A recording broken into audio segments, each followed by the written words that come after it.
வணக்கம் நண்பர்களே. இன்றைக்கு 2026ஆம் ஆண்டு ஏப்ரல் 15ஆம் தேதி. நான் உங்கள் உயிர்மெய்யார். இந்த சேனலில் தமிழ் குடும்பங்கள் உட்பட்ட அனைத்து குடும்பங்களையும் பாதிக்கின்ற உலக செய்திகளை உங்களுக்கு நம்ம கொண்டு வந்துட்டுருக்கோம்.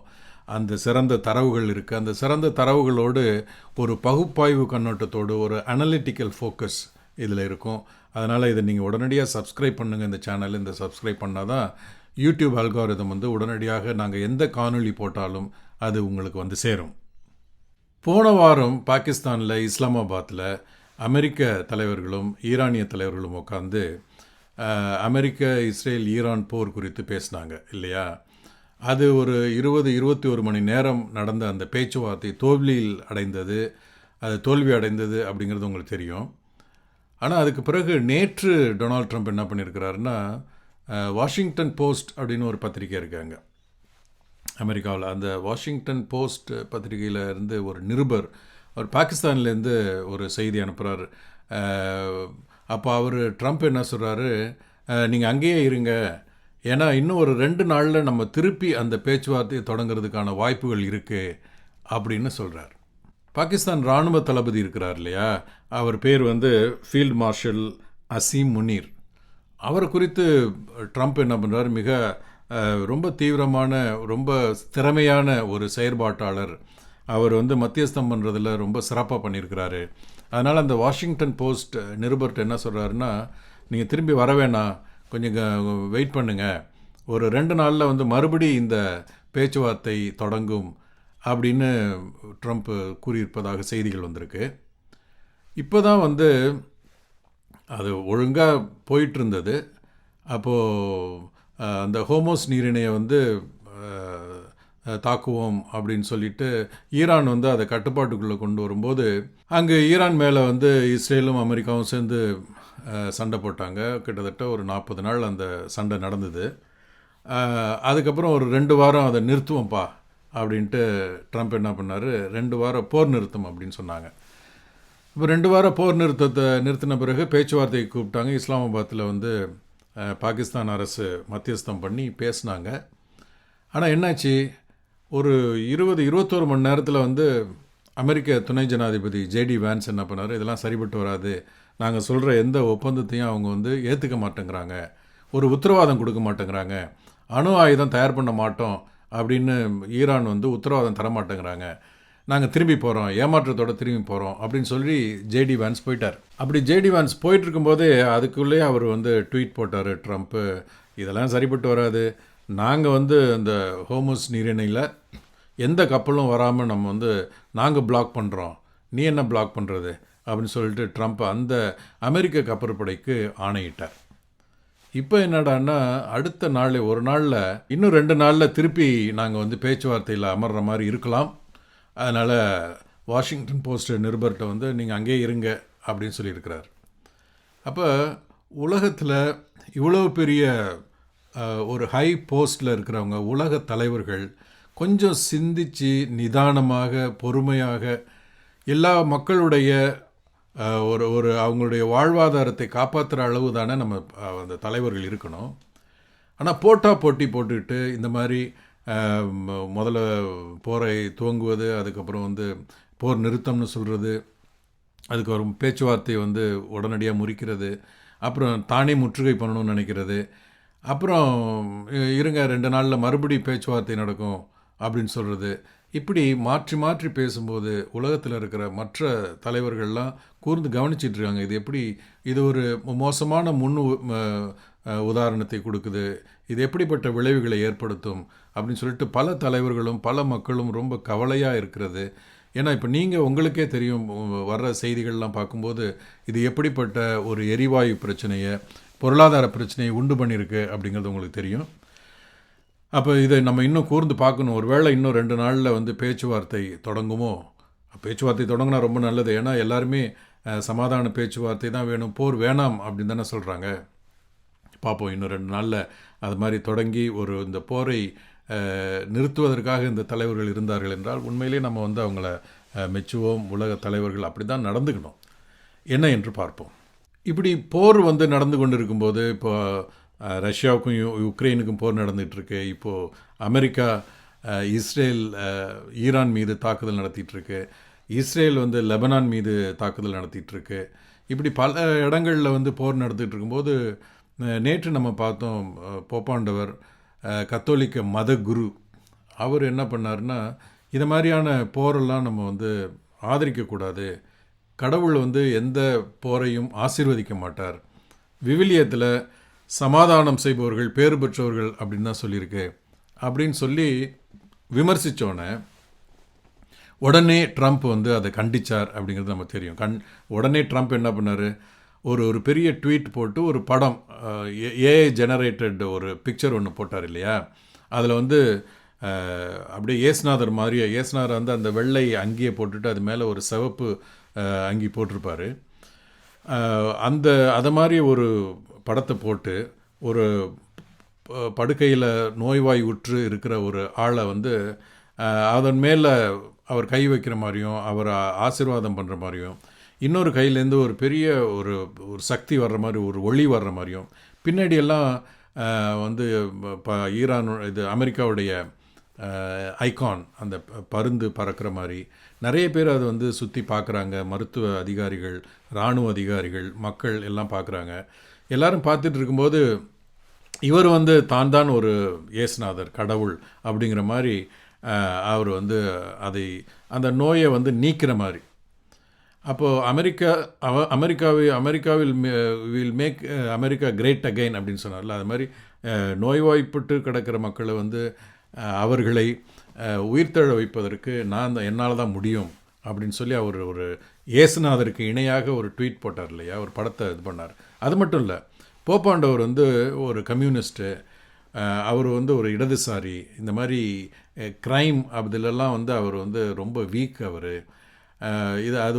ஒரு அரசியல்வாதி கிடையாது. அவர் பாட்டுக்கு அவர் போப்பாண்டவர் செய்ய வேண்டிய வேலையை செய்ய வேண்டியது தானே, ஏன் இந்த மாதிரியெல்லாம் வந்து நம்முடைய ராஜதந்திர வேலைகளில் அவர் ஈடுபடுறாரு அப்படின்னு சொல்லிட்டு மிக கடுமையாக விமர்சித்தார். விமர்சித்தோன்னையும் அல்ஜீரியாவுக்கு பயணம் மேற்கொண்ட போப்பாண்டவர் என்ன பண்ணுறாரு, நான் வந்து ட்ரம்ப் அட்மினிஸ்ட்ரேஷனுக்கெல்லாம் பயப்படுற ஆள் கிடையாது அவர் சொன்னார். போப்பாண்டவர் சொன்னார், நான் வந்து விவிலியத்தோடு நிற்கிறேன், என்னுடைய நற்செய்தியை வந்து மக்களுக்கு போதிப்பதற்காக நான் நிற்கிறேன், யாரும் வந்து நற்செய்தியை மிஸ்யூஸ் பண்ணக்கூடாது. அப்போது நான் எல்லா தலைவர்களுக்குமே சொல்லிக்கொள்வது என்னவென்றால், இது மாதிரி போரை நிறுத்திவிட்டு சமாதான பேச்சுவார்த்தை பண்ணணும் அப்படின்னு அவர் சொன்னார் இல்லையா. அப்போது அதை தொடர்ந்து Italian prime minister Giorgia Meloni அவங்க இட்டாலியன் பிரைம் மினிஸ்டர் என்ன பண்ணாங்கன்னா, ட்ரம்ப் வந்து இது மாதிரி போப்பாண்டவரை கண்டித்தோன்னே, ஐயோ இதெல்லாம் சரிப்பட்டு வராது, இதை ஏற்றுக்க முடியாது அப்படின்னு சொல்லிட்டு மெலானி சொல்லிட்டாங்க. அவர் வந்து அவருடைய வேலையை செய்கிறார். ஒரு மாரல் மக்களுக்கு வந்து ஒரு நல்ல போதனைகளை சொல்வதற்காக தன்னுடைய மதத்தை சார்ந்த நூலின் அடிப்படையில் அவருடைய வேலை செய்கிறாரு. நம்ம போப்பாண்டவரை வந்து இந்த மாதிரி ட்ரம்ப் வந்து மிரட்டுறது, எச்சரிக்கிறது, வன்மையாக கண்டிக்கிறது, இதெல்லாம் வந்து ஏற்றுக்கொள்ள முடியாது, இட் இஸ் நாட் அக்செப்டபிள் அப்படின்னு சொல்லிட்டு மெலானி வந்து அவருடைய அறிக்கையை ஒரு இன்டர்வியூவில் நிருபர்கள் கேட்கும்போது அவர் பகிரங்கமாக பதில் சொன்னார். ட்ரம்ப் அதை விடுவாரா?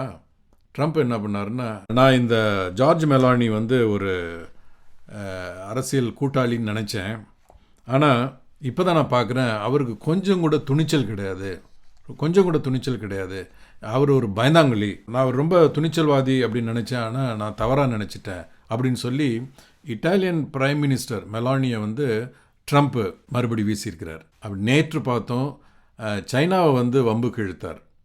ஒரு நிருபர் கேட்கும்போது, சைனா ஈரானுக்கு வந்து கடற்படையில் நிறைய இராணுவ தளவாடங்களை கொடுப்பதா செய்தி வருது, அதை எப்படி பார்க்குறீங்க அப்படின்னோடனே உடனே ட்ரம்ப் என்ன சொன்னார்னா, அப்படி சீனா செஞ்சால் சீனா வந்து பயங்கர ஒரு ப்ராப்ளத்தில் மாட்டிக்கும் அப்படின்னு சொல்லிட்டு சீன அதிபரை ட்ரம்ப் கண்டிச்சார் இல்லையா. இப்போது இட்டாலியன் பிரைம் மினிஸ்டர் மெலானியவும் வந்து அதே மாதிரி விளாசி தள்ளியிருக்கிறார்.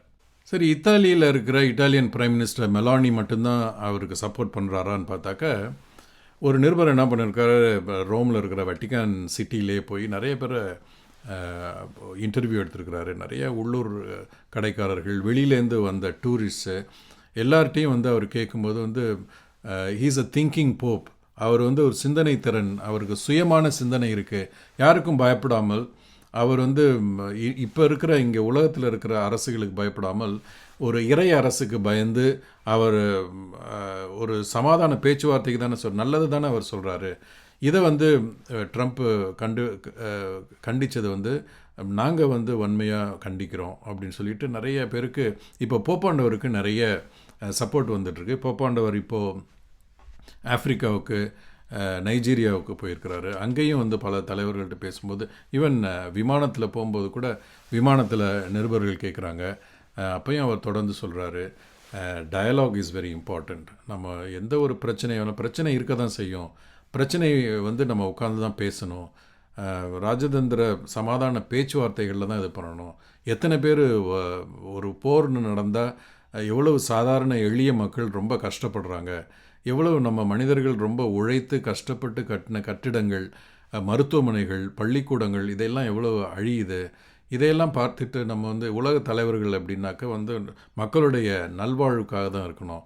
இப்போது இதையெல்லாம் சொல்லி போப்பாண்டவர் சொன்னோன்னா நிறைய போப்பாண்டவருக்கு ஆதரவாக இவர் சில பேர் அவருக்கு எதிராகவும் வந்து இவர் அரசியல்வாதி, அவருடைய ராஜதந்திர இதுக்காக அவர் செஞ்சிட்ருக்கிறாரு. போப்பாண்டவர் வந்து அந்த மத ரீதியான, நம்பிக்கை ரீதியான, சடங்குகள் ரீதியான இந்த அவருடைய வேல்யூ பேஸ்டு வேலைகளை இவர் செய்யட்டும், அவர் வந்து பொலிட்டிக்கல் பேஸ்டு வேலைகளை வந்து ட்ரம்ப் செய்யட்டும் அப்படின்னும் சில பேர் சொன்னாங்க. அது ரொம்ப மைனாரிட்டி. ஆனால் கூடுதலாக போப்பாண்டவருக்கு நிறைய சப்போர்ட் வர்றதை பார்க்குறோம். இப்போ இதுலேருந்து என்ன தெரியுது அப்படின்னாக்க, பொதுவாகவே எல்லாருமே மக்கள் வந்து அமைதியாக வாழ்கிறதுக்கு தான் விரும்புகிறாங்க. அமைதியாக வாழணும்னா பிரச்சனைகள் வரும்போது, ஏன்னா இந்த பிரச்சனைகள் ஏன் வருது அப்படின்னாக்க, ஒரு நாட்டில் இருக்கிற ரிசோர்ஸஸை இன்னொரு நாடு எடுக்க முயற்சிக்கும் போது தான் இந்த பிரச்சனை வருது. இவர் கையில் வச்சுருக்கிற 2 பழத்தை வந்து இவர் பிடுங்க போகும்போது இவர் என்ன பண்ணுவார், இதை தற்காத்து கொள்வார். அவர் ஏன் பிடுங்குறாருன்னு சொல்லிட்டு இவர் என்ன பண்ணுவார், இவர் தாக்குவார். இப்படி ஒவ்வொரு நாட்டினுடைய இன்னொரு பகுதியினுடைய ரிசோர்ஸஸ் வளங்களை வந்து சூறையாடுவதற்கு தான் உலக அளவில் சரித்திரத்திலேயே வரலாற்றிலேயே நிறைய போர்கள் நடந்தது, இப்பயும் அது நடக்குது. அப்போது அப்படி இல்லாமல் ஒருத்தருக்கு ஒருத்தர் சமாதானமாக பேசி சுமூகமாக வாழ்வதற்கு, நான் உன்னை சார்ந்திருக்கேன், நீ என்ன சார்ந்திருக்கிற, 2 பேருமா நல்லபடியாக வாழணும் அப்படின்னு சொன்ன போப்பாண்டவருக்கான சப்போர்ட் நிறைய வந்து அதிகரிச்சுட்டு வர்றதை பார்க்குறோம். அப்படி வெவ்வேறு இடங்களில் போர் நடந்துகிட்டு இருக்கும்போது ஒரு நல்ல செய்தி என்ன வந்திருக்கு அப்படின்னா, ஏற்கனவே நம்ம பார்த்தோம், வாஷிங்டனில் இஸ்ரேல் மற்றும் லெபனான் அதனுடைய மூத்த அதிகாரிகள், வெளிவிவகாரத்துறையில் இருக்கிற அதிகாரிகள் வந்து வாஷிங்டனில் அமெரிக்காவினுடைய ஒரு மூத்த அதிகாரியோடு இணைந்து அவங்க வந்து ஒரு கூட்டம் போட்டாங்க. அது வந்து இனிஷியலாக அவங்க பேசும்போது இஸ்ரேல் லெபனான் தாக்குதல், ஹமாஸ் மேலே இருக்கிற தாக்குதல், இதை வந்து நம்ம நிறுத்தணும் அப்படிங்கிறதுக்கான ஆரம்பகட்ட அதிகாரபூர்வமான பேச்சுவார்த்தைகள் நடந்தது. அது ஒரு நல்ல விஷயம். ஏன்னா ஏற்கனவே நம்ம இப்போ பார்த்த மாதிரி உட்காந்து பேசுகிறதுக்கு இப்போ மக்கள் தயாராக இருக்கிறாங்க. ஒரு சில தலைவர்கள் தான் ரொம்ப ஈகோயிஸ்டிக்காக அதை தொடர்ந்து செஞ்சிட்ருக்கிறாங்க.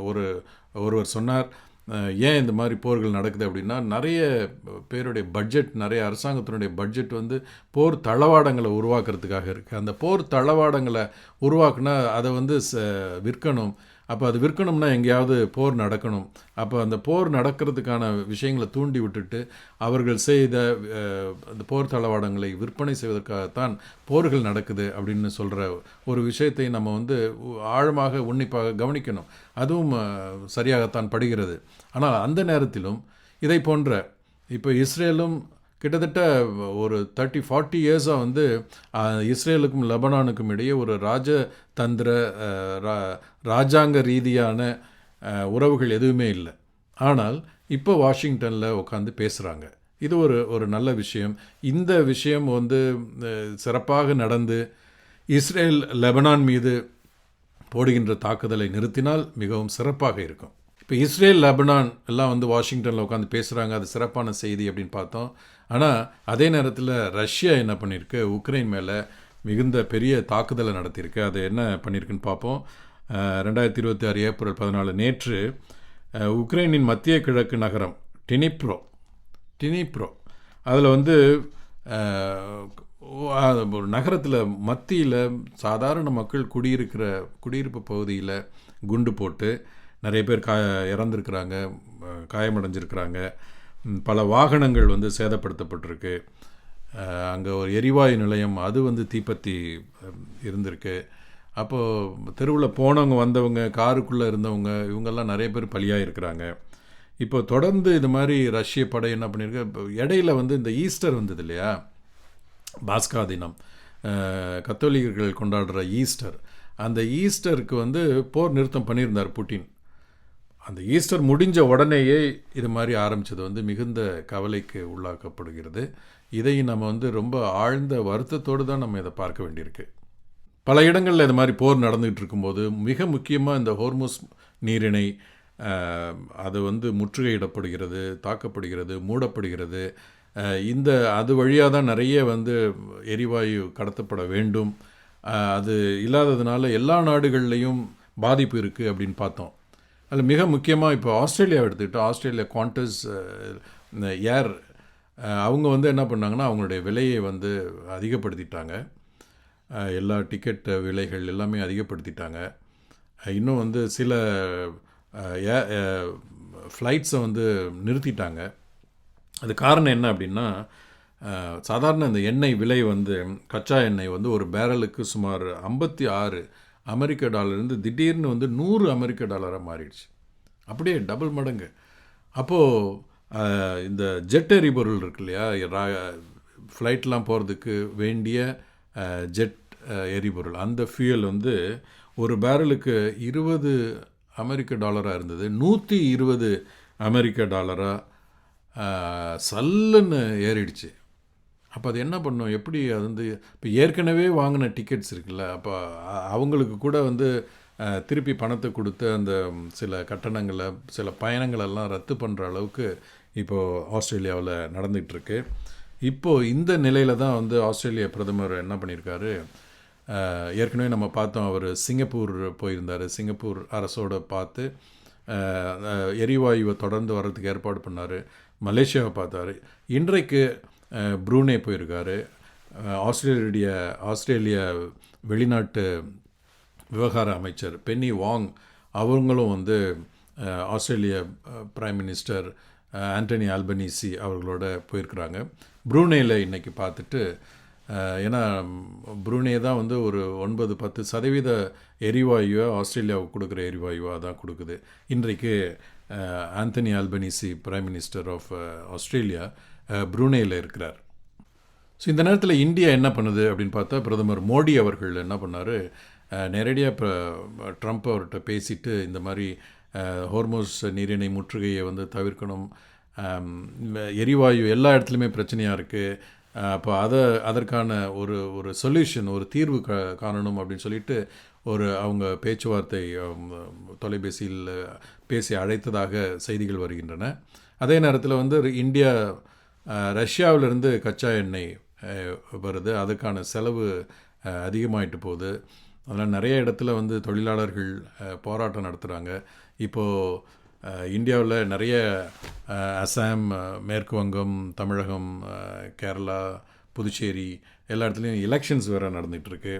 ஸோ இந்த எலெக்ஷன் நேரத்தில் இந்த மாதிரியான ஒரு போராட்டம் நடக்கிறதையும் வந்து ஒரு குறிப்பிடத்தக்க ஒரு விஷயமாக பார்க்க வேண்டியிருக்கு. ஸோ இந்தியா வந்து ரஷ்யாவிலேருந்து கச்சா எண்ணெய் வாங்குறதுனால ஓரளவு சேஃபாக இருக்குது அப்படின்னு நம்ம பார்க்குறோம். இப்போ தான் மிக முக்கியமான ஒரு கிளைமேக்ஸ். இப்போது நிறைய நாடுகள் இன்டர்நேஷ்னல் மானிட்ரி ஃபண்ட் அப்படிங்கிற IMF, இன்டர்நேஷ்னல் மானிட்ரி ஃபண்ட், அவங்கள்ட்ட நிறைய நாடுகள் வந்து கடன் வாங்கியிருக்கு. அப்போது எல்லா விலை ஏற்றம் இருக்கும்போது, எல்லா இடத்துலையும் ரிசெஷன் இருக்கும்போது, பொருளாதார பிரச்சனை இருக்கும்போது, IMFட்ட ஒரு நாடு கடன் வாங்கியிருக்குன்னு வச்சிங்களேன், அப்போ அதுக்கு வட்டி கட்டணும்ல, அது எப்படி கட்ட முடியாது. அப்போது IMF என்ன பண்ணும், எல்லா நாடுகளுக்கும் கடன் கொடுத்துருக்கு, அதுக்கப்புறம் வட்டியே வரலை. அப்போ கடன் கொடுத்தவங்க வந்து திருப்பி கேட்பாங்கல்ல. அதனுடைய தலைவர் கிறிஸ்டாலினா ஜியோர்ஜிவா, இன்டர்நேஷ்னல் மானிட்டரி ஃபண்டோடைய தலைவர் கிறிஸ்டாலினா ஜார்ஜிவா. ஸோ அவங்க சொல்கிறாங்க, இது மாதிரி ஈரான் போர் அது வந்து தீவிரமடைஞ்சு இது மாதிரி போயிட்டுருக்கிற இந்த நேரத்தில் நிறைய ஃபினான்ஷியல் மார்க்கெட் வந்து கடுமையான பின்னடைவை சந்திக்குது. அதனால் அது உடனடியாக வந்து அது நிறுத்தப்பட வேண்டும். 1980ஆம் ஆண்டிலிருந்து கிட்டத்தட்ட இப்போ ஒரு 46 வருஷத்தில் ஒரு 5வது முறையாக ஒரு கடுமையான உலகளாவிய பொருளாதார மந்த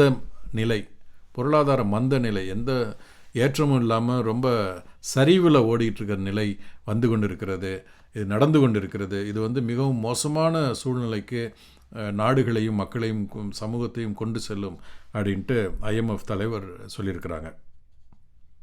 கடைசியாக ஒரு திருக்குறளோடு முடிப்போம். ஏன்னா இவ்வளவு விஷயங்களையும் பார்க்கும்போது அமெரிக்கா, ஹோமோஸ் நீரிணை, ஈரான், பாகிஸ்தான், இஸ்லாமாபாத், இங்கே இஸ்ரேல், லெபனான், பாலஸ்தீன், ரஷ்யா அதிபர், ரஷ்யா, யுக்ரைன், சீனா, Italian prime minister, Australia. So இப்போ எல்லா இடங்கள்லையும் வந்து இப்போ IMF சொன்ன ஒரு கடுமையான செய்தி, இதையெல்லாம் பார்க்கும்போது ஒரு நாடு என்றால் எப்படி இருக்க வேண்டும் அப்படின்னு திருவள்ளுவர் என்ன சொல்கிறாருன்னா, ஒரு பசியும் ஓவா பிணியும் செருபகையும் சேராது இயல்வது நாடு. மறுபடியும் படிக்கிறேன். ஒரு பசியும் ஓவா பிணியும் செருபகையும் சேராது இயல்வது நாடு. அதாவது ஒரு நாட்டில் பசிங்கிறதே இருக்கக்கூடாது, ஏழ்மை என்பது இருக்கக்கூடாது, வறுமை என்பது இருக்கக்கூடாது, நீங்காத பசி அப்படிங்கிறது இருக்கக்கூடாது. அதுதான் ஒரு நாடு. அது மட்டும் இல்லை, தீராத நோய் அப்படிங்கிறது இருக்கக்கூடாது. எப்போ தீராத நோய் வரும்? பசியால் வரும், இல்லைன்னா நிறைய கிருமிகள் சுற்றி ஒரு சுத்தம் சுகாதாரமாக இல்லாத இருக்கும்போது, மருந்துகள் கிடைக்காத போது நோய் வரும் இல்லையா? அப்போ தீராத நோய் இருந்தாலும் அது சரியான நாடு அல்ல. பசியும் இருக்கக்கூடாது, நோயும் இருக்கக்கூடாது. அது மட்டும் இல்லை, வெளியிலிருந்து வந்து தாக்குகிற பகைவர்களும் இருக்கக்கூடாது அப்படின்னு சொல்கிறார். பசி, நோய், பகை, இது 3 இருக்கக்கூடாது. அப்படி இருந்தால்தான் அது ஒரு நாடுன்னு சொல்ல முடியும் என்று திருவள்ளுவர் எத்தனை ஆயிரம் ஆண்டுகளுக்கு முன்பாக சொல்லியிருக்கிறார். இப்போ ஒரு நாடு என்பது எப்படி இருக்க வேண்டும் என்பதை, பசி இருக்கக்கூடாது, நோய் இருக்கக்கூடாது, பகை இருக்கக்கூடாது, சண்டை இருக்கக்கூடாது, இதெல்லாம் சொல்கிறார். அப்போ தான் ஒரு நாடுன்னு. அப்படிப்பட்ட ஒரு நாடு இப்போதைக்கு உலகத்தில் இருக்கிறதா? தேடி பார்த்தா கிடைக்குமா? நீங்களே சொல்லுங்கள் பார்ப்போம். நன்றி, வணக்கம்.